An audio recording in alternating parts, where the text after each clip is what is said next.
We're going to talk about all of that and more.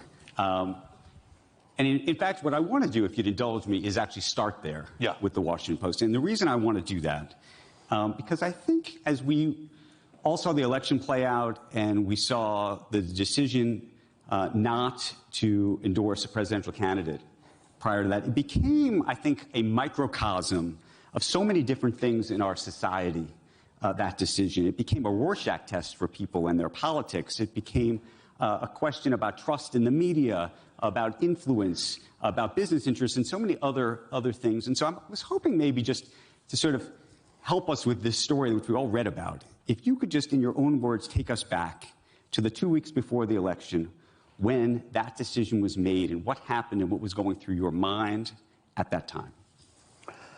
Well, it was the time when, for some number of years, about that time when the Washington Post would, make an editorial decision and endorse a presidential candidate. For many decades, the Post very studiously did not endorse presidential candidates. The kind of founder of the modern Post, a guy named Eugene Meyer, whose words are still inscribed on in the lobby as you walk in, was against the idea because he thought an independent newspaper shouldn't be endorsing presidential candidates, and so they didn't do it. After Watergate, the Post started endorsing presidential candidates. And so we're talking about this in that time frame. It hadn't come up before.